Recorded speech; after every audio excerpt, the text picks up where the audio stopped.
Hi everyone, Arsenal Fan Circle, Thursday night. We got the usual crew here, Sam, Gary, and Tony. And I think Alonso may be Yeah. joining us a little bit as well. But we started off our European campaign, Sam, tonight. Um, I think the best thing we can say is we got through it. We got a win. A couple of good performances from Thomas Partey and Gabriel standing out. Yeah, I mean, it was a terrible start, wasn't it, really? And, I mean, we were terrible, really, for most of the game, really. It just didn't look good at all. I think that team didn't look like it was gelling very well at all. You know, there was a lot of poor play. Just made a really, really tough time of it, didn't we? And once again, we're looking like we're struggling, ready to find attacking combinations and, figuring out how to attack. And it was just a poor game, to be honest. And it took a couple of substitutions. It took basically Bellerin and Aubameyang to come on to change things around, add some more, dynamism in attack and create a few things. And it was when they came on, things started changing into more like what we're used to, and we managed to scrape a win, which we should have. I mean, away at Rapid Vienna, I mean, that's a game you got to win. I mean, they're not good. They're really not good. I mean, they tried their best to get us sent off. I mean, there was obvious tactics they had there, trying to use as much gamesmanship as possible and get yellow cards for us and, try and get into our heads a bit. But they're a poor team and we should be winning that game no matter what. And, it just made such a difficult job out of it. It shouldn't have been that hard. It really shouldn't. But a couple of bright points. Partey, I thought, had a good game. He looked like a real solid player. I liked seeing him. He was taking up positions a lot further up the pitch as well, which I really like to see. Some great slick passing from him. Gabriel, my God, what a sensation that kid is. I mean, Once again, just commanding the defense, showing everyone what to do. The kid's 21 years old, 22, 21. Yeah. He plays like a well-seasoned 30-year-old. I mean, he really is a sensation. I'm so glad we have him. There were two really bright sparks, and apart from that, it was 3 points. Job done, but it wasn't good. It really wasn't good. Yeah, our most difficult, if you're going to say in this group that this group is difficult, it was our most difficult game. And to get out with 3 points and get a good start in the league, I actually thought myself, and I got to eat a little bit of crow here, I thought it would be a lot of dead wood and a lot of young kids. But we did need to give Partey. I'm glad Thomas Partey wanted to see him in the league on Saturday, but that was not possible. Glad that he got a full outing. I understand after about 15 minutes, it took him some time to adapt in there. And, big up everyone here in the comments section to join us tonight as well. Steve Denham, Urban Ghost, Darren, all of you. So thanks. Can I just say one more thing quickly, Ray, if you don't mind? As well. Go ahead. Just really quickly, I've got to give El Neni props tonight as well. I mean, he had a really good game again tonight. That pass through to Bellerin that set up the goal for Aubameyang. I mean, that was a pinpoint pass. I didn't think El Neni had that in his locker. I mean, that pass from him. He had a good game tonight, El Neni. He's a good little tidy little player, and I think in him we've got a very good squad player going forward. Yeah, just wanted to give him some props. That's a good shout. He gets overlooked. I had actually forgotten about Torreira as well when he was with us. He was that kind of forgotten man. El Neni had been that under Arsene Wenger, loaned out to the Turkish club and came back. I've always liked El Neni. He's always been tidy. So, there's definitely a squad place for El Neni in the team. But, yeah, big up to everyone here in the comments. Really, really appreciate it. Squeaking a 2-1 win, you probably would think there's not a lot of excitement about that. But, Tony, give me your thoughts tonight on the game and Partey. That Partey, because I was listening to it on the Spanish Univision channel, Thomas. How was your Spanish? Thomas? Yeah, they just kept saying Thomas and Gabriel. That's pretty much the only two players you heard the whole game. Yeah, shout out to Urban Ghost. Partey is here. Go ahead, Tony. It was a pretty lackluster performance as a whole. Gabriel, Elmini, and Party were only really players that showed up. Everybody else is at 5 or 6. It's a win we should have got. We got with 3 points, and hopefully we play better next Thursday. Next Thursday, Halloween time, Gary. Yeah. So there's we had a little bit of a scare in this game, I think. Yeah, I know about a week too early, right? Yeah, he did. He definitely scared us today. I mean, I think one of the first things you do is you kind of look at the lineup to see who's coming in, and you see 2 of your strikers in, so you're thinking, all right, so maybe we're trying to go for this, put a strong attack in there, maybe put 2 up front, maybe. I mean, that was probably more of a dream, right? That we're going to put 2 up front because our strikers didn't really play the last game, so figure they'd get a good game in. But that was not meant to be, right? I guess I'm going to be negative for a little bit. Let's start with, I don't think Eddie had a good game because, one, I think he was kind of out of position. I don't think that's probably where he's comfortable playing out there.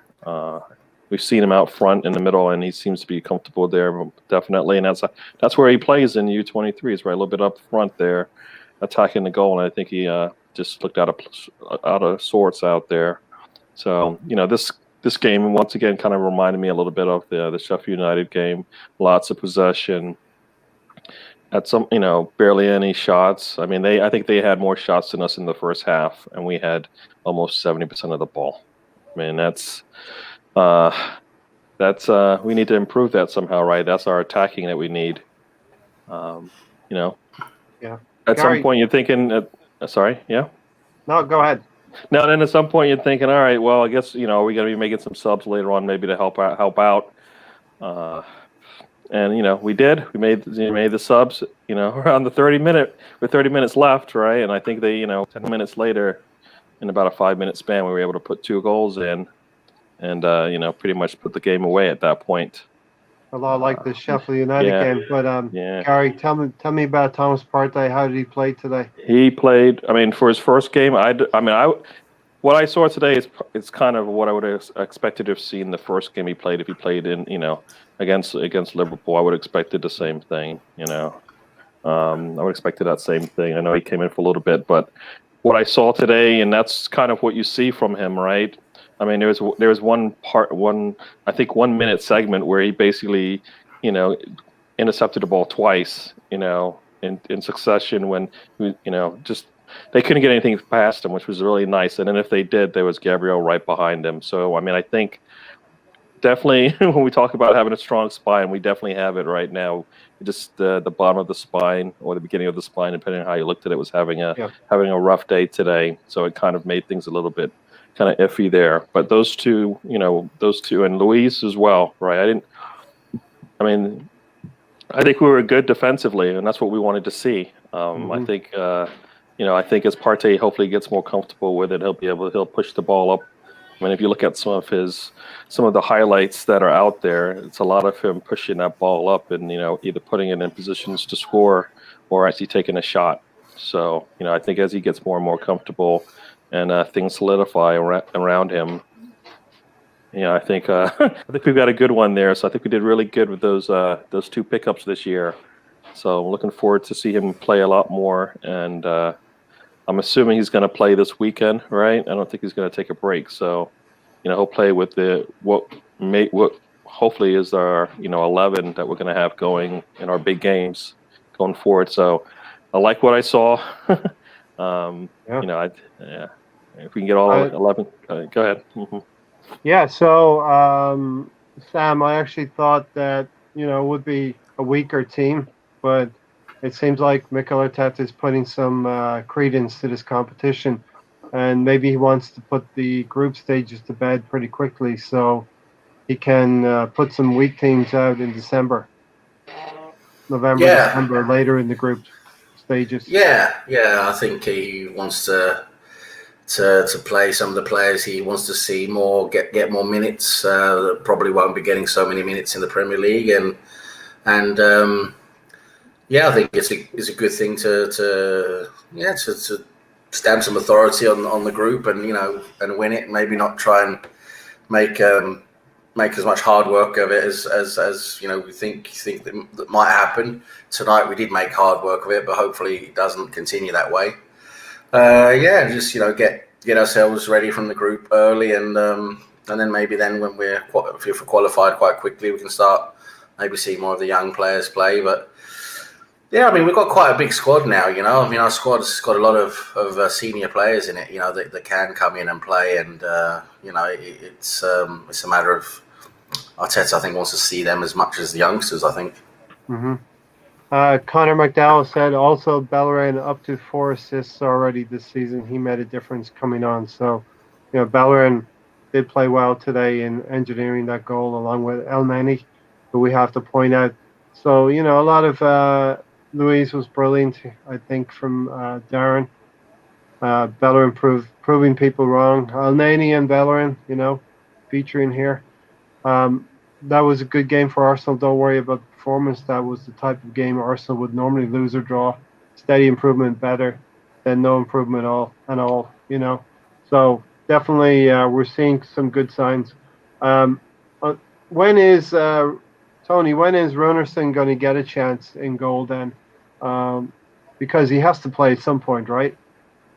Probably after we already qualified for the group. Yeah. Group is safe. So in the next 2 or 3 weeks, we may see him. Yeah, I mean, I think he's going to have to be ready sooner than later, though, because I believe that Leno can't keep. You know, I think he needs a little bit of rest, a little bit of time to kind of sit down and kind of recharge the batteries and kind of recharge the mind. Playing, you know, twice a week might be a little bit too much for him, especially, you know, with these big games coming up. We'll see how he does against Leicester, you know, and, you know, we've got some games that we want to try to get something out of them, right? So we got to have everybody running on all cylinders for those games. So I'm hoping that Runarsson can, you know, get himself ready to go. So give Leno's a little bit of a break. It didn't look right. Something didn't look right out there with him, right? I mean, just, you know, there was a couple of really scary points in the game. I mean, let's take the first one then, Gary. First one's the actual goal, right? So this was bound to happen sooner or later.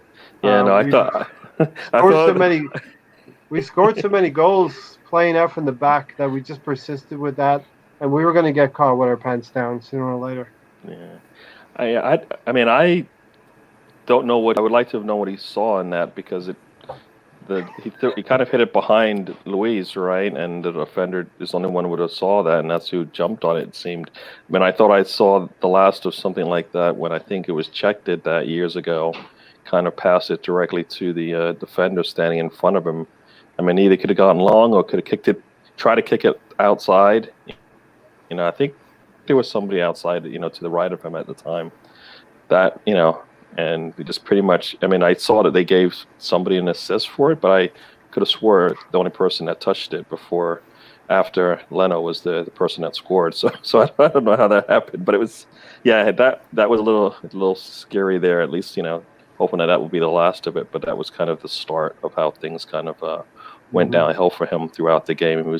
He made some good saves, but then he also had, you know, he had some serious ups and some serious downs today. And the one I liked, not that I liked, Sam, was he tried to come 30 yards off his line and clear the ball. He didn't direct it left or right, but straight against the player's feet. Yeah, I mean, Leno had a bit of a shocker today, didn't he? I mean, let's just say it what it is. He had a poor game. Yeah. I'm afraid the thing we've sort of been worried about with him is his playing with the feet, you know, distribution.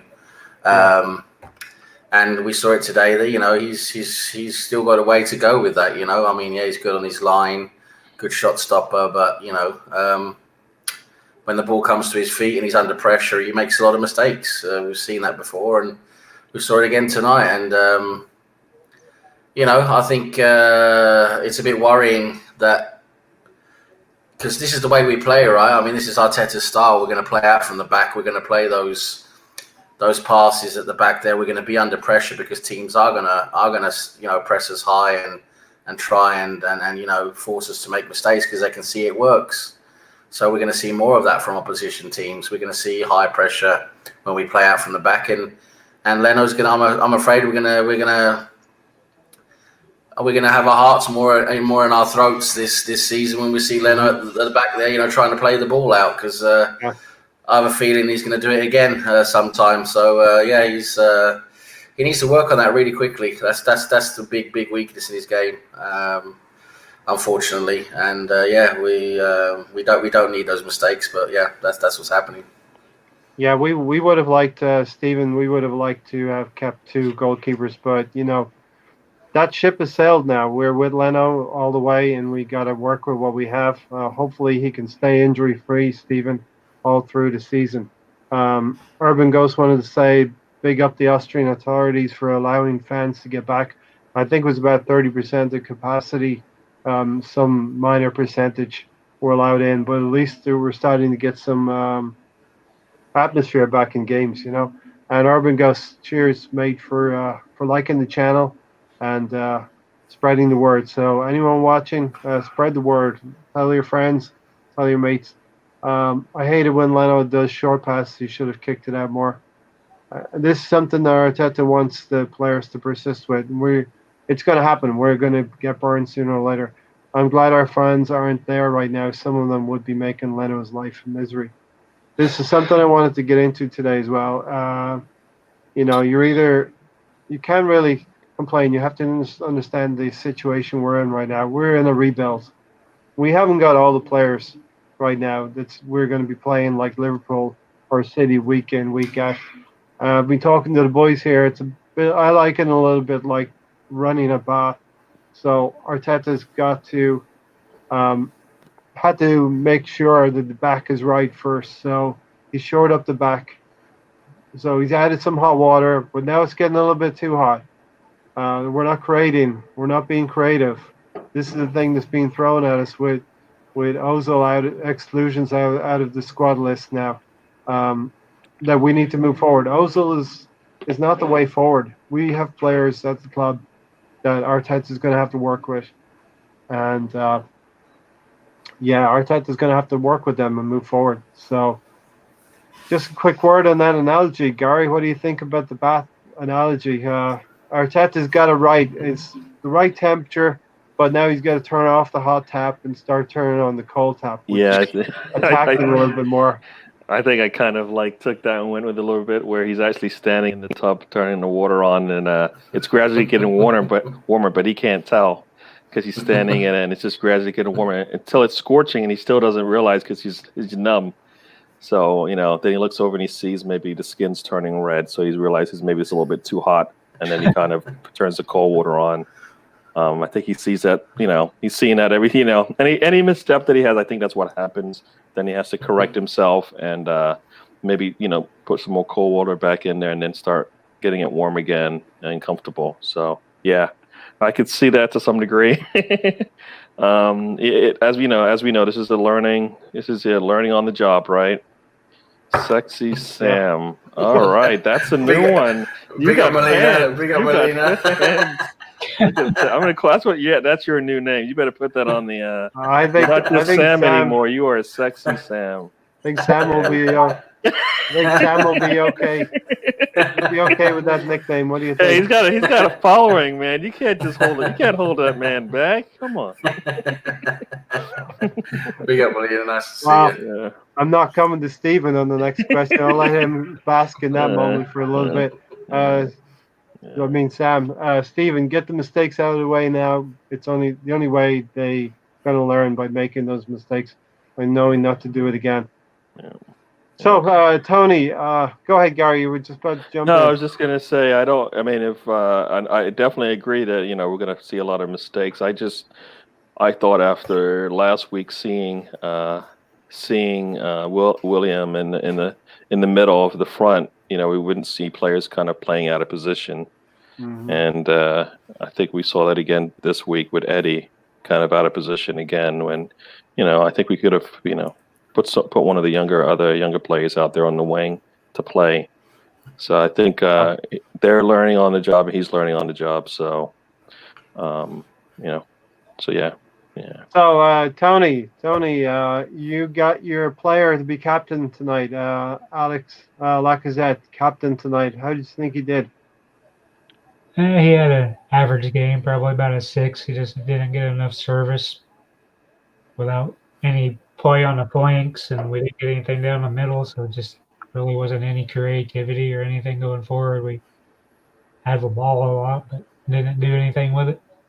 Darren said he scared the hell out of his cat when we scored. Let's talk about the equalizer. And Tony, they were fouling the whole time, or they were either fouling or the ref was just whistle happy. He seemed a little bit whistle happy to me, but we got a free kick, and we needed that goal. Pepe delivered in, and David Luiz headed the ball in. Yeah, the referee definitely liked his yellow cards and liked his whistle. He was horrible on the night, kept interrupting the flow. But that was a free kick we needed, and we got a goal that we should have gotten much earlier in the game. Stephen Denham said our rebuild is like doing a jigsaw with half the bits missing. And that's kind of a good analogy as well, Stephen. And Arteta, I gotta call out Arteta, Gary. He's done something very, very brave here, and he has said it is on his decision. In the press conference, he said it's on me. Wins, the losses are on me. But he's made the decision now to cut ties with Mesut Ozil. We're going to move forward now. Yeah, well, we set him free, but we didn't, right? He's free to tweet, right? He's officially out, but then there's still, it's still dangling, right? It's just, still on there because come January, February, right? They could put him back on the team again if they wanted. Yeah. I think they need to just sever ties, and because it makes it easier for everyone. I think. It's right after they make the decision, then we see what happened today. What's going to happen on the weekend. I think at some point the team's going to have to probably sit him down and kind of have a heart-to-heart on this one, because it's not constructive. It's not in the best interest of the team that he says he loves and the city that he says he loves. So, I don't get it. I don't get it. I don't get it. Yeah. Sam, I'm kind of. Gary's lost for words right here. Sam, every time now we were very close to not getting a decent result tonight, and a section of the fans would have used that result to try to boost Ozil's second coming. You know what it is. I mean, people have such selective memories. Unfortunately, it's a typical way, it's a human way of thinking, and that is, I mean, I'm sure everyone here can sort of agree, and remember, if you've got an ex-girlfriend you haven't seen, haven't talked about or thought about for many years, you think about the good things, right? You think about the good memories, you don't think about the bad memories, and and I think that's what we've got with Ozil. We're thinking about prime Ozil 2013, 14, 15. Wow, what an amazing player he was, and he was back then 5 years ago. But people got to remember the last few games he actually played under Arteta, he was poor. What do you have? He had 1 assist in like 5 games or something like that. Yeah. And he just wasn't good. People were saying he's not good, he shouldn't be playing. Do people remember that? No, they don't. But now he's not playing. They say they want him to play. So, you just can't win, can you, really? And it's just, unfortunately, he is now the result of the whole brand phenomenon that we have now in modern sports. And then it's coming off social media and modern media and everything, where it's all about brands and a personal celebrity and all that. He's basically the Kardashians of football, isn't he? Basically, so it's it's just about brand. It's just about who. He's got loads of fans that just follow him. They don't care about Arsenal. They only follow Arsenal because he happens to play for Arsenal. and it's just they when he goes, they can hopefully go with him, and because Arteta has found out that he's just not good enough for Arsenal. Sorry, he's just not good enough for what he wants to do. I think it's mostly down to his work ethic and his attitude, and he doesn't do what he should be doing. And Arteta wants to move forward with different players. I think that is the final decision that's been made, and and that's that. It's a footballing decision, and everyone has to respect that. Apart from his fanboys, of course, are always going to be loud and clear about what they think. But it is what it is, and we just got to move on now. And I just can't wait. I just can't wait until that guy is out the door, because that guy has. My God, all we keep doing every single week on all our podcasts is keep talking about this guy, and he doesn't even play for us. It's just exhausting, and it is what it is, and we just have to respect that now and move on. And now, like Gary said, he's become a fan on Twitter now, basically. So putting out polls and who was our best player tonight? Was it El Neni or was it Gabriel? Or it was yeah. So that's basically what he's reduced to, and that's the role he has to take now. So I don't think he's going to go anywhere, because he's going to stay in his contract until he, was it June or July, it runs out. That's when he'll go. But so unfortunately, it's just a mess, isn't it? That's what it's ended up. It's ended up as a mess. We're not going to dwell on this too long. Gary's lost for words down there. I guess Sam maybe got me interested for just a little bit, but no, I just think I think we are going down a particular path, and he's not on that. He's not going to be on that path with us, and I know some fans don't agree, but that's the way they've gone. I mean, Arteta's done a lot of things that a lot of people don't agree with. There's Ozil's just one of them, but I think he's learning, and he's confident in the moves that he's making, and I think we're going to have to do that as well. You're not going to agree with everything he does, but eventually I think we've seen a lot of those things come to pass, that they actually, they are working out, right? They are working out, and like football with Browning basically said here, this is Arsenal, right? When you're putting yourself in front of the team, then it's not about the team anymore. I mean, we got to be talking about the game. I mean, today's Partey played today, right? Partey was out there today.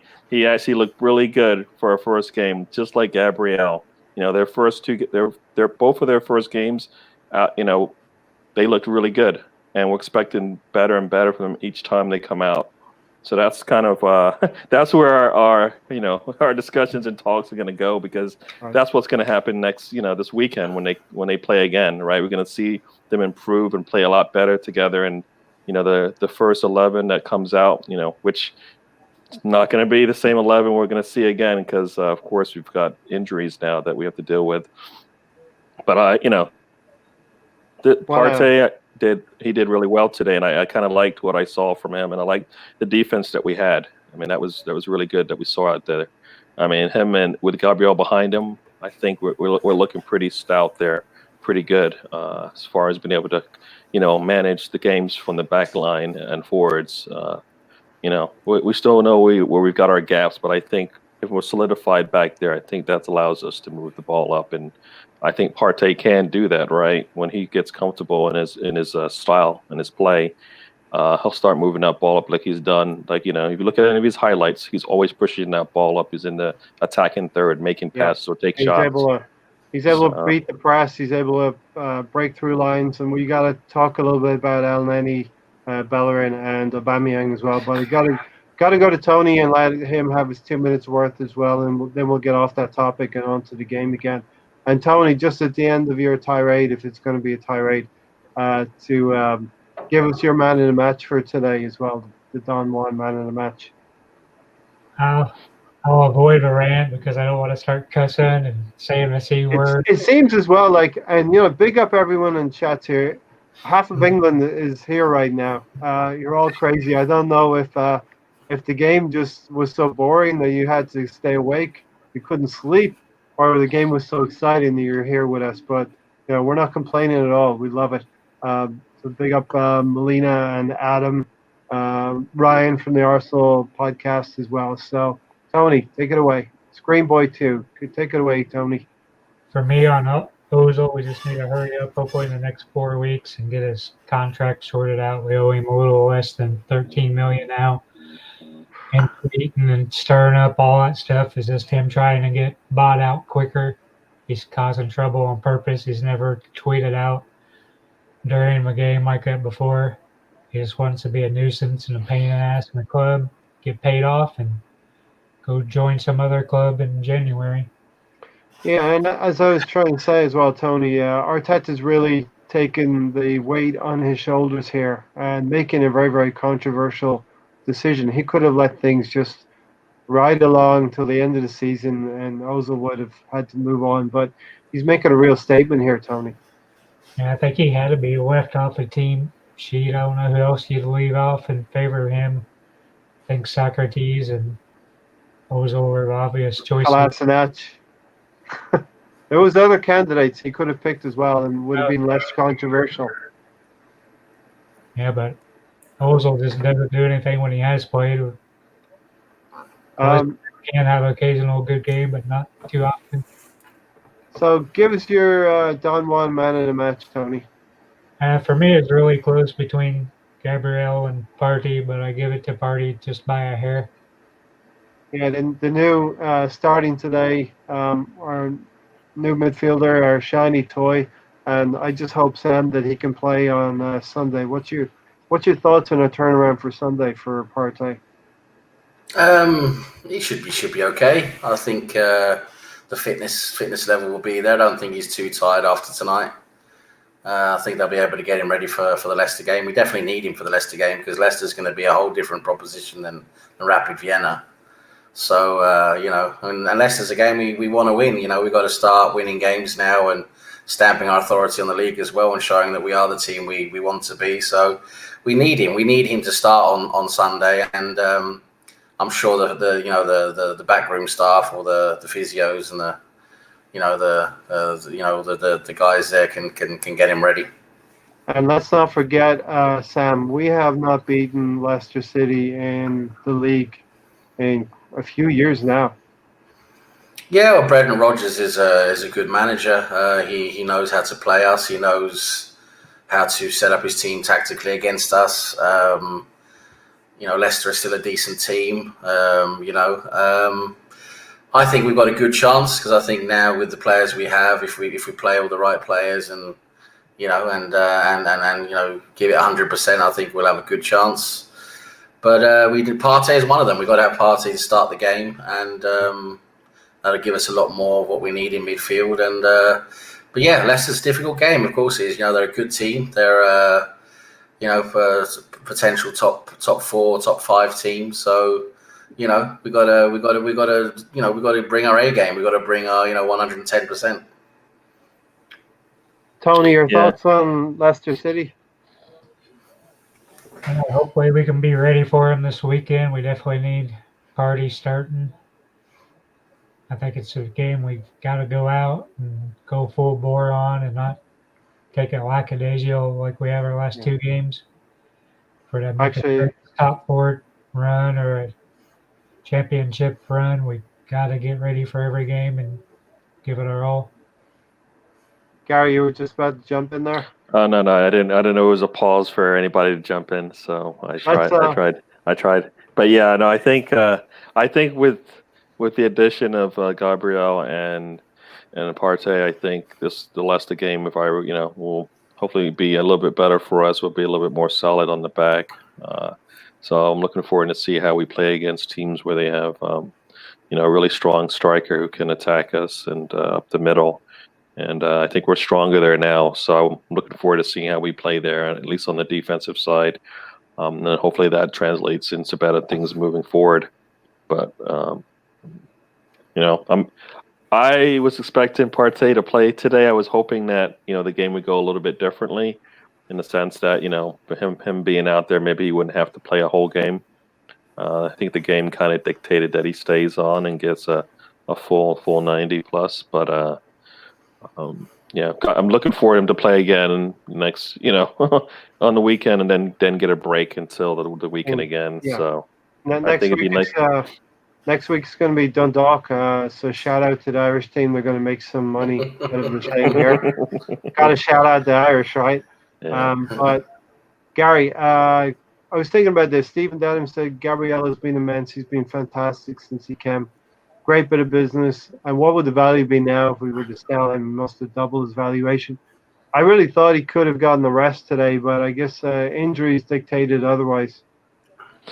Yeah, that we knew that was going to be one of the variables coming into this season, that our depth is just not where we want it to be, right? And so we're seeing it.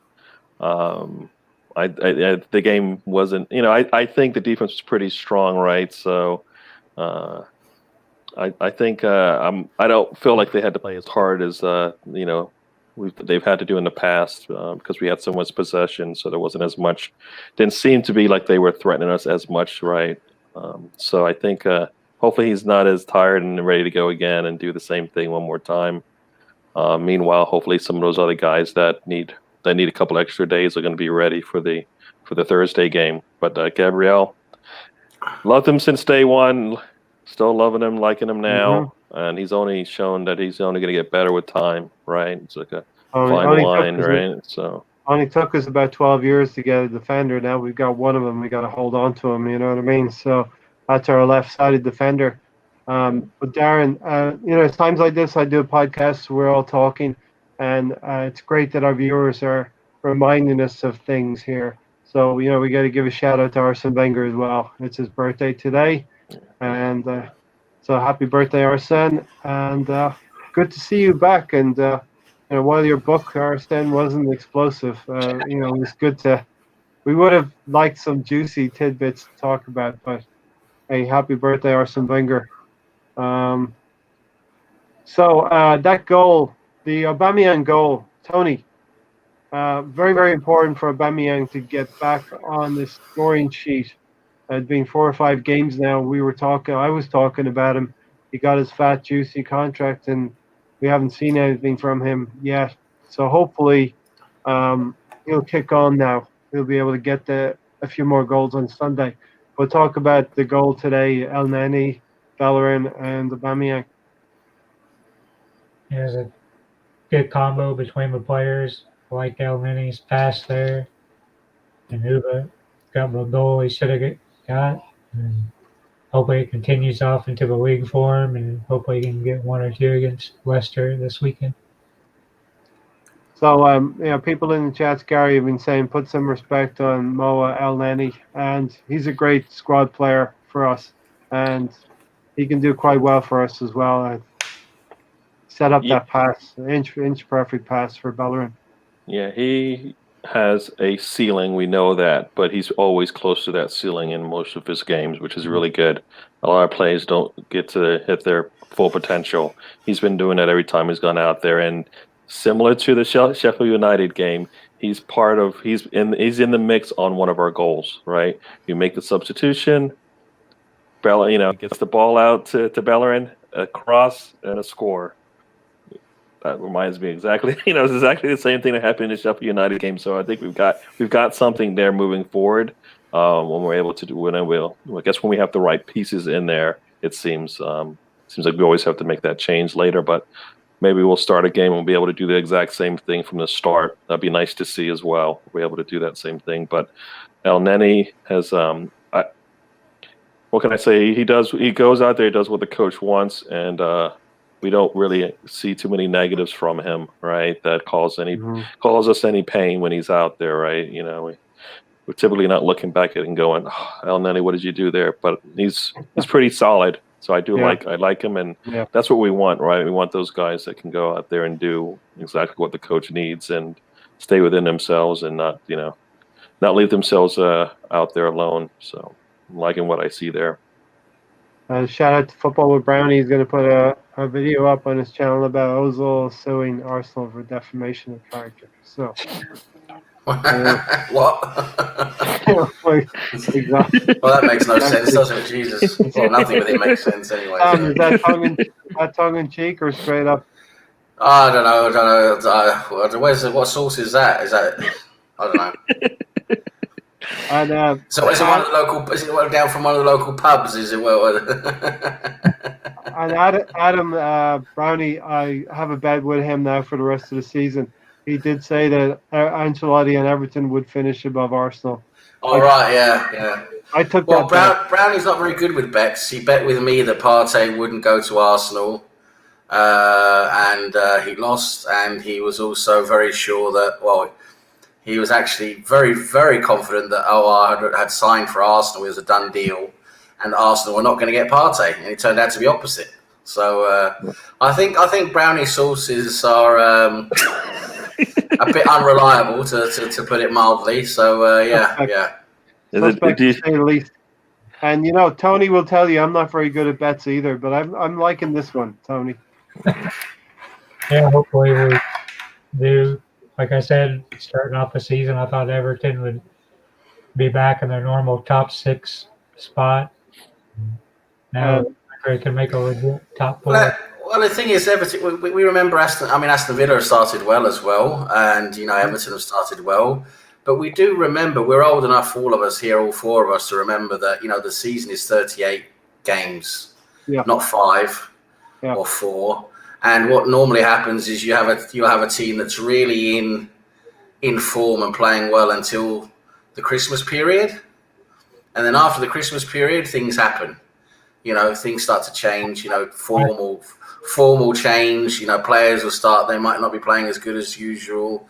Things start to happen after Christmas, and we've seen it before with many teams. After Christmas, they'll fall off, and it's if they get a few injuries. Listen, Everton have a very strong first 11, but if they get a couple of injuries, if they get an injury to Rodriguez or Decore or even Allen, it's not going to help them. So, if they're also injured, they're going to be affected by injuries if they get them as well.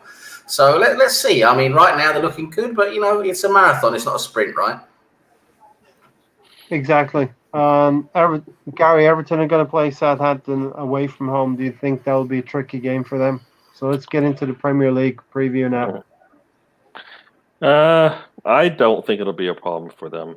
I think, once they're healthy, they've got a good, strong 11. So I'm thinking they're gonna be able to win that one pretty soundly. I don't think it's going to be much of a challenge for them.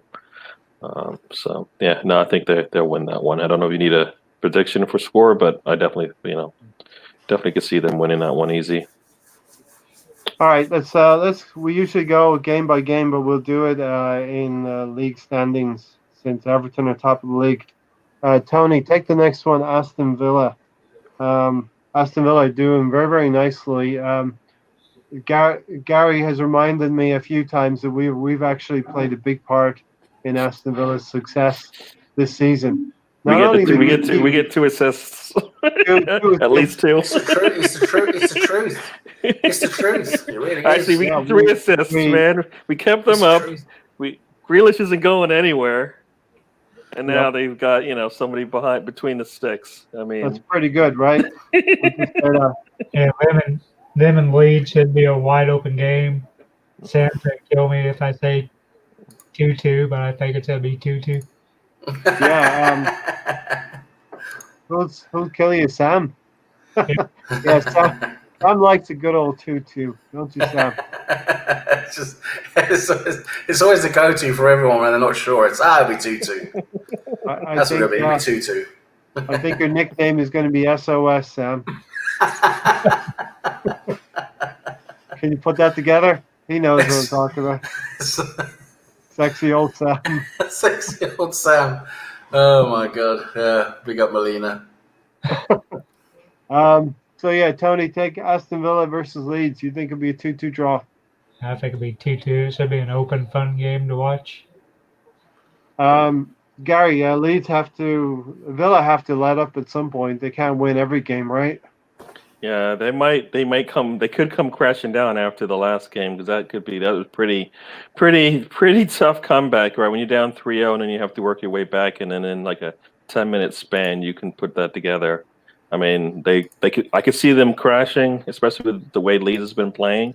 They've been surprising teams, and no time like this, like right now to make that surprise. Come out and have a really good game against them. Aston Villa are a pretty neat team, pretty good team. Yeah. Third in the league, Sam, Liverpool. They are going to play Sheffield United at home. I think that's going to be quite an easy game for Sheffield United, to be honest. I mean, if Liverpool struggle against Sheffield United, then I'm sorry, then Liverpool, they're not going to have a very good season this season because Sheffield United are poor. They should really get a win there. They should get a resounding home win, really, because Sheffield United are poor. Yeah, I would say 3-0. Yeah. Shout out to Screenboy 8. Villa are due a reality check, so that game is coming for them, and I think Bielsa will be an interesting prospect for them as well. Fourth in the table versus fifth. We already kind of talked about this, but Arsenal, Leicester, Gary. Yeah, I mean, I would like to see us come out and have a better performance than the last time we played in the Premier League. So, I'm expecting, we'll see who's going to be healthy, right, from this weekend, from today. So, it'd be nice to get close to our starting 11 again. And I could see us, I like to hope also that Aubameyang scoring a goal kind of gets him moving as well, and we see that kind of help his game when he plays. So I like to see like a 2-1 win for us. So. I'm worried about the let up. I'm worried about the draw. But I really hope that we didn't strengthen our team tonight too much to the detriment of a league result on Sunday. We shall see what happens. We'll be having a podcast live during that game, so come and join us then. We'll talk about things Arsenal and keep you updated on the game as well. Tony, what do you think about Arsenal versus Leicester on Sunday? I think we'll finally be ready and get a 3-1 win. Yeah, we got to start winning. We got to start winning games now. We've been playing Liverpool and City. I think somebody said a large proportion of Arteta's league games in his young career has been devoted to Liverpool and City. With all due respect, now we're stepping down to the level of the teams that are around us. Leicester City, we should be able to deal with. Man United. But there's a lot of parity in the league, Sam, right now, that we should be looking on a level footing at these teams, but they're not going to be easy. No, I mean the league's a lot more open so far. I mean the first 4 or 5 games, we've seen teams that we thought would be good not be very good, and we've seen teams we thought would be poor be good. It's basically a bit upside down at the moment, isn't it? And I think the league's all the better for it, to be honest. I mean, I like to see a more open league, and other teams do better than we think, and it's more entertainment, right? And it's good to see things happen that you don't really expect to happen, and it just keeps things more interesting. I mean, if it's the same 3-4 teams doing the same thing every year, it loses a bit of its interest, doesn't it? But the way it is now, I think it's very interesting. It's wide open at the moment. We'll see if things go more back to character and form within the next 10, 12, 15 games. But we'll see. It's interesting, isn't it?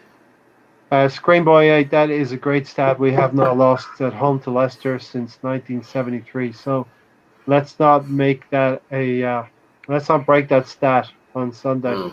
Definitely, yeah. Tony, next team that's sitting in 6th place is Wolverhampton Wanderers. They're going to be at home to Newcastle United.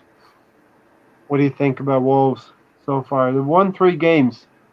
I thought they've had a pretty shaky start. West Ham beat them 4-0 in one of the games, but they've won 3 and lost 2. Yeah, they look shaky out of the gate. I think they'll start shoring up more. They should get a win. They've started to settle down a little bit now, Gary. Getting into the team maybe they were last year as well. Yeah, definitely. Had a little shaky start, but I think eventually things start to settle. And so maybe that's the settling. But I mean, I think, Newcastle does have the ability to threaten them as well too. So you could see a surprise if things aren't as settled as we think. Mm-hmm. So I'm expecting it to be kind of close. still, I think it's going to be like a 2-1 game there. Newcastle will definitely be able to get one through, I think. So, yeah. Sam, is the league stronger? Or I think there's a lot more parity in the league now, personally. Or is there too much inconsistency? It's a very interesting question, and in my opinion, I think the teams are stronger. I think we've seen the last years the teams that are smaller, the clubs that are smaller, getting investment from new owners, big owners. I mean, look at Wolves with their China backing. You got Leicester with their backing.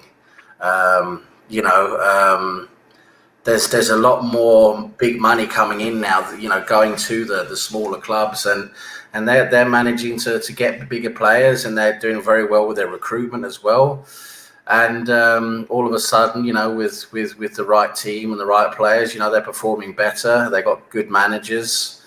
There's the league is a lot more even now than what it used to be, and I think you can see that very, very well by you look at if you think now, if you had to think the top 10 teams based on what we've seen now, you're going to struggle, aren't you? You're going to struggle picking that top 10 because there's so many teams in the 20 teams apart from we can set aside West Brom and Fulham and maybe a couple of other teams, but basically. That top 10 is going to be difficult to choose at the moment, isn't it? And I think that's testament to how open this league is at the moment. And it's great. I think it's great it's more open because there's nothing more boring than the Scottish League and the French League and, where you basically got one or two teams and that's it. The rest are just, who's going to get third or fourth or whatever. No one really cares. I think it's really good now that we've got a real fight for the top 4 and even the top 8 now, it's going to be. There's so many teams now that can fight for the top 8 as well. So it's good. It's good for the Premier League. And I think on Sunday when we were having a podcast during the Arsenal-Leicester game, so tune in then. We'll be having a wide-ranging discussion, and part of it will be the Super League as well and what's going to happen there, because we heard lots about that this week as well. Speaking of small teams, Tony, the next team is. Tottenham, and they're going to play away to Burnley. There's Tottenham City. Are they going to supply more thrills for us, such as 3-3 draws? I hope they come back and give a win. I hope they give us some thrills and they lose or bad habit. The thing with Tottenham is, though, I think it really is a mental issue with Tottenham. That team has a mental issue. I know we all laugh at them, and we of course we do, being their arch rivals and everything. But they have serious mental. They're real bottle jobs, as we say. They really struggle. They really struggle in big games, and they struggle when they know they should win. And they're up here. Jose Mourinho. Well, Jose's trying to turn it around, right? You've seen him in that documentary saying, "You guys are too nice, you're too kind. You got to be ruthless. You got to be brutal. It's the only way. You got to start being nasty boys if you're going to win games." And I think she's started up here with Tottenham. They feel the pressure too easily, and they they can't handle it. Yeah. Not if the past game doesn't wake them up and get them thinking about this game a little bit more seriously, then I don't know if anything will. Right? They came in 3-0 to start, first 20 minutes of the game, and then they watched it just disappear in the last 10. So either that's going to take them one or two directions, right? Either they're going to struggle this weekend against Burnley, and we know that means that it's still in their head, right?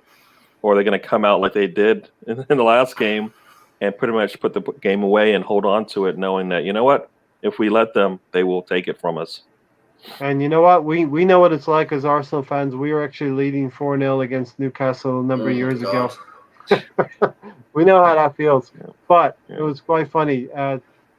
James Fernandez might not like us mentioning this, but, we talked about it on Sunday in the first 5 minutes, and he was like, please stop talking about Tottenham, please. We opened the podcast with that. But, I feel his pain, but, it's kind of funny at the same time as well. Mourinho thought it was safe to be able to bring on Gareth Bale in the last 10 minutes. You know, Rory McIlroy. Yeah, Rory, but the you know what? golfer. He had 2 chances though, right? So it wasn't like they didn't. He could have been the the prince on on the horse, right, coming in and saving the day. And The knight in shining armor. exactly, he was not. He might have been the knight, but he wasn't shining. It was Rory McIlroy after a night of too much Bushmills. That's what he was. Yeah. Well, you know what? I'll tell you what, though. Burnley have not won yet, and they are going to give Tottenham, I think, a pretty decent game on Sunday. Well, the law of averages say. I mean, with every team, the law of averages say that something's got to happen for them once, right? Burnley's going to have to turn up one day, right? I mean, let's hope it's now. Yeah, well, I think that will be kind of that will set the league on. Things will be hot. I think if that happens. So I'll be surprised just because that I don't know if they have any injuries coming in, right? But if not, I can't see Kane and Son not being able to have their way a little bit with the game. So yes, it'd be fun to laugh at them again, but they also are on the other side playing as well. So Son is good. Son is a good player. Son is a good player. Yeah. Tony, what's your prediction for Burnley Tottenham? 2-2. I'd say 2-2. 0. Burnley 0. Tottenham 2. Yeah, bastard. Is that in the first 80 minutes of the game? Because there's only 10 more minutes left. Yes. Oh, I shouldn't say that. You know what? Sorry, James. Sorry, James, if you're watching this. Sorry. Ray made me do it, or is it? Yeah, Ray made me do it. No. But, Tony's the closet Tottenham supporter. Okay, next one up is the big one, right? Chelsea. Man United. Chelsea. That should be the game of the week, Take it away, right? Gary. Yeah, that should be the game of the week. I kind of listened in to some of the talk from the Chelsea and the Man U fans talking online about the game. I think they're looking forward to that. Man U surprised us this in the Champions League, right? They came out and they looked really good without Harry Maguire, right? Some are saying, do they need to bring him back or not? That's the question. Mm-hmm. I still feel like if it's a tight game, Chelsea has. I think they have enough. They have enough cards, enough bullets in their in their chamber that they can. That at any time the game could get out of hand pretty quickly. They have a good record up there as well. I remember the beginning of last season. A game gets out of your hands. They scored early on Man United, and then things happened, and they just piled on. It was a 4-0 win, and I kind of see not a resounding win for them, Tony, but Chelsea probably getting the win up there against United, and Ole's going to hang on one more time to his job. Yeah, always keep his job. Chelsea's probably going to win 2-1 or 3-1. How do you see that going, Sam? Chelsea win? I think they're the favourites. But with Manchester United, all of a sudden, I think they can start playing well. I mean, Pogba, Fernandes, you got Rashford, who looked good in the Champions League, didn't he? On Wednesday, yesterday. So they can. I mean, Manchester United can do damage too. It's just I think Chelsea on paper they're the stronger team. If they can play well, if they got the effort there and the cooperation there, they should be able to at least get a draw, maybe even a win up there at Old Trafford. But yeah, the thing is, it's two managers that are under a bit of scrutiny, aren't they? You got the PE teacher on one side, and you got Fat Frank on the other, who no one's really sure about at the moment. So you're going to say 2-2 draw, right, Sam? So it's going to be 2-2. No, it's not. No, actually, I think I can see. I can see a draw in this game. I really can, because I think they're quite level pegged at the end of the day. But it could also be a narrow Chelsea win, I think. So, yeah, I think maybe 2-1 Chelsea. All right. The next game is going to be interesting. Tony, West Ham, who are in 9th place, are going to play Man City, who are in 11th. West Ham have been getting some decent results. Yeah, it should be interesting to see if City finally starts showing up and being who we thought they would be. Let's not forget, Tony, that City set up especially just to get that 1-goal lead against us, against Arsenal. And I'm laughing because Alonso's here now. He just dropped in at the end. I'll bring him in when he's set up. Yeah, City are not playing well, and West Ham could spring the surprise. It's kind of hard for me to, I don't know, to go for a draw or a City win. Kind of a toss-up for me. Gary, what do you think? West Ham versus Manchester City, and City, Arsenal have given them a gift again, maybe by just playing a little bit more conservatively last Saturday, and City got the win they needed. I mean, we could have set up West Ham pretty nicely, though. I mean, it seems like every time we play one of these big teams, the next game they kind of struggle. So maybe there'll be the same thing happens again, and West Ham surprises Manchester City and is able to get something out of the game. I mean, that could happen, but I feel like Manchester City, they'll have an Aguero who's probably going to go 90 minutes this time and have feel a little bit better with what they've got. So I see Manchester City winning this. I'm going to say 2-0. They're not going to let them. They're not going to let them. I can't see them sniff a win there. I can't see them slipping up there, Gary. I'll give Alonso a second to get checked in. Alonso, we're talking about West Ham versus City. Yeah. So how you doing, guys? Hi, Alonso. So I think that West Ham have shown that they could come back from a huge deficit, but it is Man City. They're not Tottenham, so I think that it'll be a close game, but I think we maybe 3-1, 3-2, maybe. Yeah, that's the quote of the day. It is Man City. They're not Tottenham, Sam. Yeah, exactly. But West Ham, I think West Ham have surprised all of us, right? I mean, we thought they would be rubbish and be down and out, but they've shown a lot of grit and a lot of good play, and a few of their players are really showing up. But Bowen has looked really good, and they've got that defender who's really good as well. What's his Conser, whatever his name is? Well. Yeah, that's it. Yeah, he's been doing well, and I think they'll give Manchester City a game of it, but Manchester City are just too strong. I think Manchester City are going to win. They'll win by a couple of goals at least. Manchester City will have the bit between their teeth now because Liverpool without Virgil van Dijk, we don't know what they're going to be like. That's reality. They should have gone with conviction and really beaten Everton last weekend. Didn't happen. Everton got some decisions their way. They struggled against Ajax as well. And they did struggle against Ajax. So we'll see what happens. As the Urban Ghost said here, and he's right, we've got a little bit of love for the Irons, but they're going to get tonked. So, yeah. Shout out to Military Gunner for joining us again. Thanks, Military Gunner.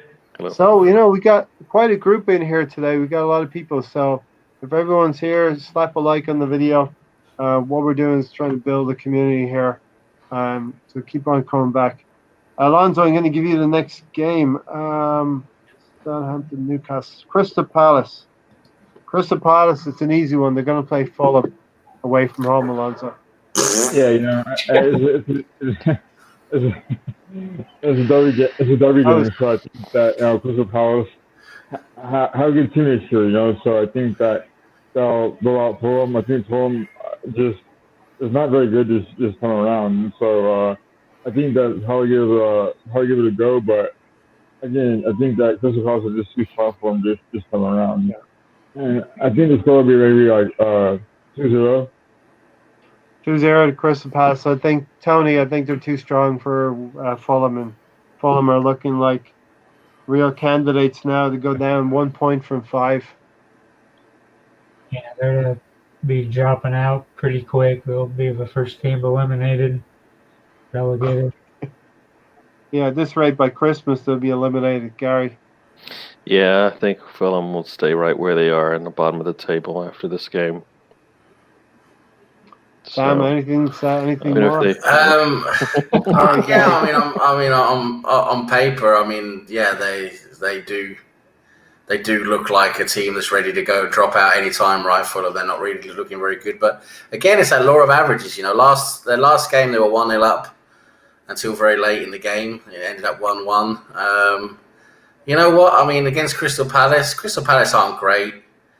Okay, they got Wilfried Zaha who can do something now and again. You know, I wouldn't be surprised if Fulham got something out of that game. You know, just because the law of averages, they have to win one game, right? I mean, they're gonna have to win something. That's what you said last weekend.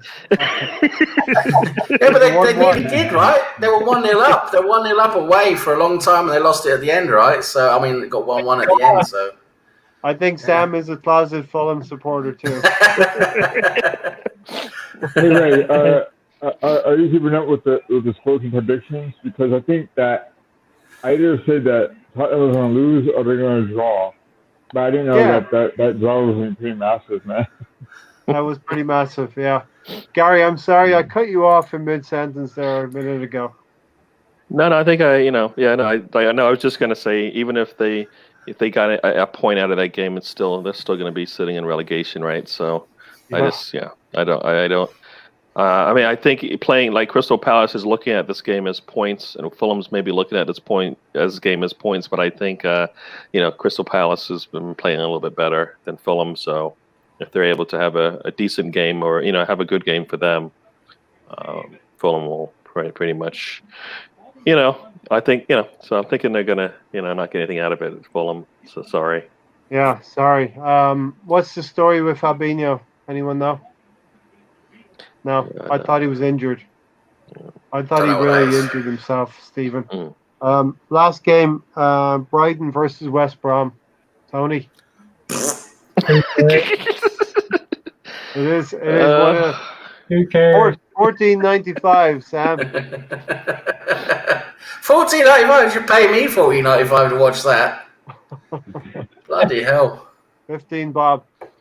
Oh God. Tony, prediction. Who cares?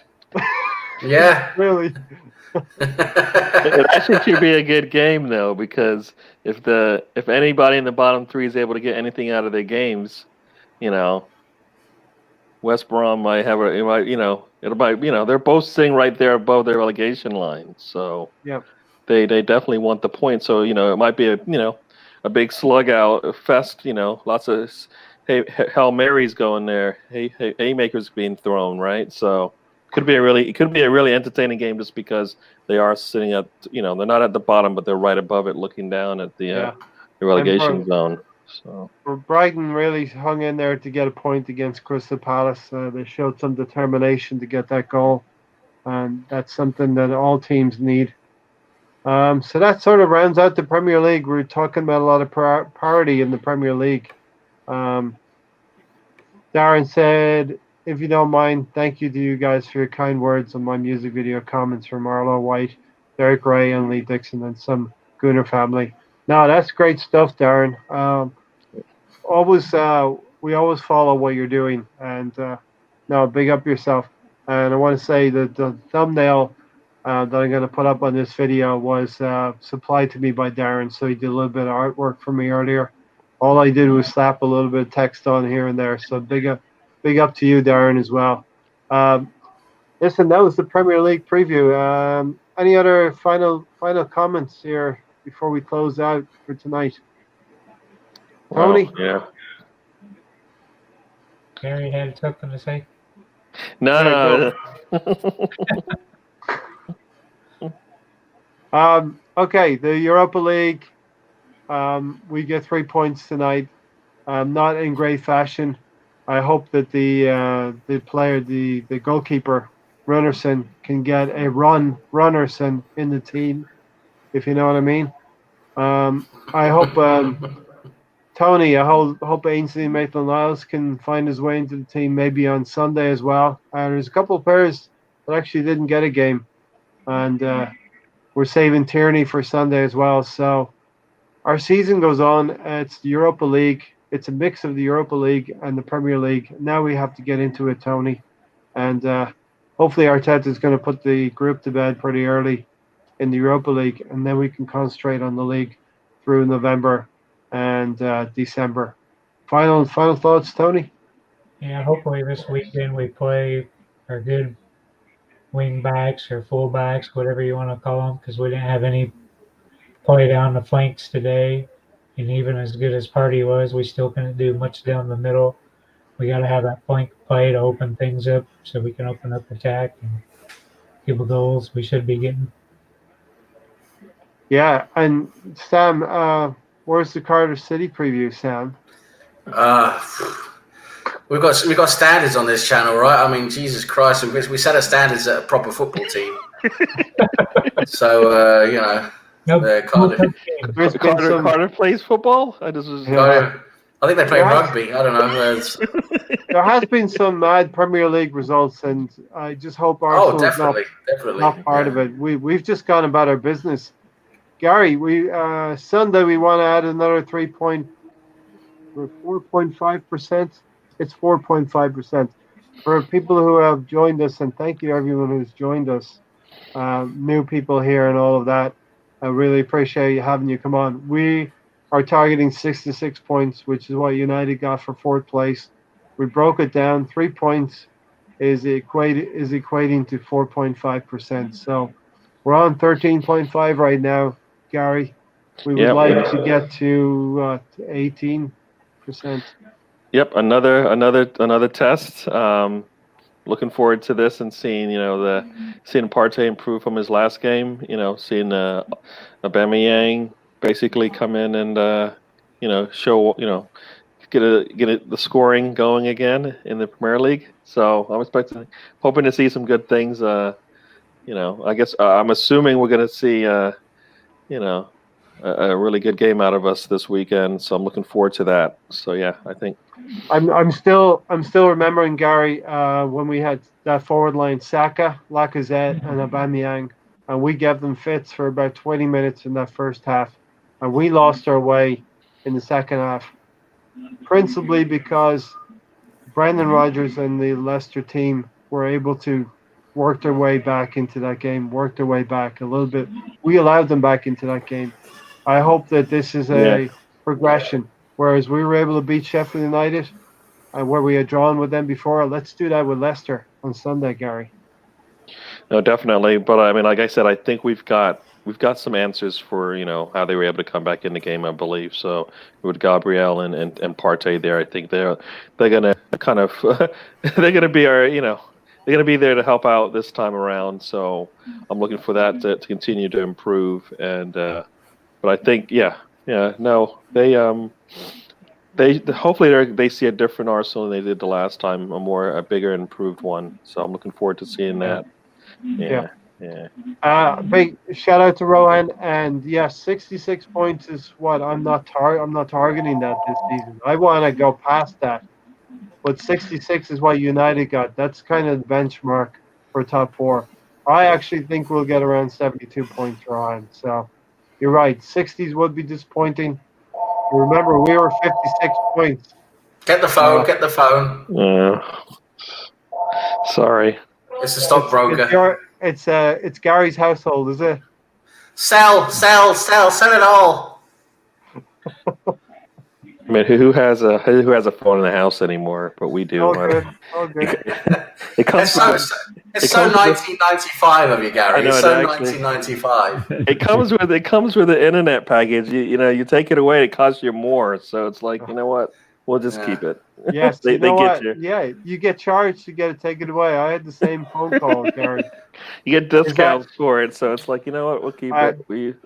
Are you playing Fortnite after this, Gary? Because is that Ozil calling you? No. No, I don't think You he want has to my play? number. You want to play?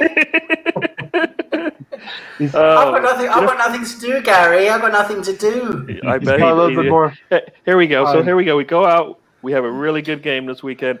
We don't even have to talk about that anymore because we'll have too much good things to talk about in the game. Partey will set up Alba. Saka will go crazy. Gabriel will be clearing everything off the line. Leno doesn't even have to work. I mean, it'd be nice, wouldn't it?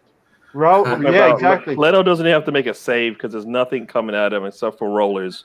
I mean, that's it. That's what I would like to see. Ryan, I would like to go back to 1991. That's when Arsenal won the league, losing only one game to Chelsea. Yeah. So, final thoughts, Alonso? Hey, I have a question. So do we play a 4-4-2 formation today in the Europa League? Oh, did we play it today? I don't think we should play it ever again. I don't like No, it. it's a bit of a mixture. It's a mixture. It's a 3-4-3 and 3-2-3-5. What was it? 'Cause I was on my phone before the game came on, and I was at work, so I missed it. So what formation did we play with today? We mixed around a bit, 3-4-3, and we tried. I think we something that looked like a 4-3-3 at the end. I think it was, but yeah, we're changing around a lot. Yeah, because I thought with Lacazette and Nketiah, it really looked like it could only be a 4-4-2 with those two up front. Yeah, I don't think we played that way, though, right? I don't think we played that No, way. it's changed. It was the 3-4-3, and it was fluid. It was very fluid. With Arteta, it's very fluid. It's changing all the time. With different phases of the game and everything. He's changing really the way we play football. Really, he's just got to figure out how to make our team attack better. That's what it is. We've got to start, creating. We've got to create chances, basically. Yeah, we got to create chances. The bathtub is too hot right now. We got to add a little bit of cold water, right, Gary? But Ray, you're originally from the Great Britain area, Ireland. Okay, outside of Great Britain maybe. Anyway, so yeah. What is the deal? I've never figured it out. I mean, I'm from the UK as well. I've never figured out with our taps. The old style. We have one cold tap and one hot tap. Mm-hmm. What the hell is the point of that? Because you put on that hot tap and it just goes hot straight away, and then the cold tap on. You just can't. They should be mixed, right? The mix makes sense, but that whole splitting it. Just I've never figured that out. Why they do that? I don't know. And then you're always on the cool side because you don't want to burn yourself, right? If you get in the tub and it's too hot, you're like, all right, cool it off, and you're on one side of the tub while your feet. The thing is, if you're making if you're drawing a bath, okay, you can sort of get it done, but. Like if you're trying to just get washed in the morning, it's just you can't. You put the hot on, it's just boiling, and the cold is freezing, and you basically just have to mix it as a bath anyway. It's a nightmare. It's just like managing a team. It's not easy, but somehow it gets done. Great comment from the Urban Ghost here. Great panel tonight. So big up all of you, Gary, Sam, Alonso, and Tony. Tony the Tiger. Big up the chat. And yes. We got Thomas. We got Thomas Partey, and we're gonna enjoy what he can do for us in midfield this coming season. I think he can help us a lot. You know what I mean? But we do need to dial up the creativity a little bit. That's Arteta's. That's on Arteta, and he's got to do it, or else the Boo Boys will be out in force. Sam, final thoughts? Yeah, I mean, no one talked about Long John Silver today, did they? Had a terrible game, didn't he, Long John Silver? But I think that's because I like him. I like Pepe as a player. I want him to do well. Oh God, he was so bad today. Couldn't get past Rapid Vienna players. I mean, come on. Yeah. Yeah. Okay, had the free kick that led to the goal, but anyway, terrible game today. But no, big up Partey. Gabriel had a good game. El Nenny's turning into a really nice surprise as well, right? I mean that's a lovely addition to have to our squad. I don't think anybody saw that one coming before the season, so that's a nice addition. And we just gotta Leicester, we got to win. For me, the Leicester game, we got to win it. we've got to win it to show our intentions, and it's a team we should be beating now. So for me, I want to go to the Emirates on Sunday and just beat Leicester, and that's it. That'd be a good weekend. I'm going to go to Tony because he did very nicely put his hand up like we're in the classroom. We're all back in the classroom. Tony, yeah. I try to remember why the fuck I raised my hand. He's spaced out again. That happens. Kind of. You'll have about maybe a minute or two because we're going to close out the show in a couple minutes. If you don't shout out, Jesus saves. Aubameyang gets the rebound. Urban goes. So, listen, I thought it'd be a quiet night. I thought it'd be a quiet night in the chat. So I really want to shout out everybody who's come in and talked to us tonight. You're all a big part of the podcast. Just there's 5 of us here on the screen, but there's a lot of you back there as well. And I really want to give you all a big shout out. Join us on Sunday. I'm giving Tony about 10 more seconds. You can't remember, right, Tony? I've always liked El Nini. It's not a surprise to me. He's done what he's doing. Yeah. I raised my hand saying that. And as Stan has said, Stan the man has said when he's on the podcast, he rationalizes the Pepe sale or acquisition by all of the other players that have balanced out the and if you put El Neni in there, it's going to bring the average way down because he was about 5 million, and he's doing really, really good. Well, listen, we'll close it out there. Thanks everyone for joining us tonight. We got through our first game of the Europa League. Now it's time to start moving in the Premier League. Join us on Sunday. We're going to have a podcast while we're viewing the game, and we are going to keep you up to date on what's cooking there on Sunday. Can you leave panel guest names on permanently? Yeah, I can. Like that. The only thing is Urban Ghost is when I'm putting up fancy banners like this, then it sort of takes them off. But yeah, in between, I'll try and do less of the banners and more of the names. All right. We're out of here. Catch us on Sunday, everyone. And thanks for watching. Slap a like on the video. Bring new subscribers. Tell people about it. I know that some of that has already happened from the last podcast to this. So I'm going to shout out all the new viewers as well. And we will see you Sunday. And we'll have a lot more to say. We'll be talking for about an hour and a half or 2 hours during the game on Sunday. So we'll cram a lot more in. Throw in the comment section any topics you want us to cover as well. Until then, come on, you Gooners, up the Arsenal. We got a win. It wasn't a great win, but we got it 2-1 tonight. See you later, folks.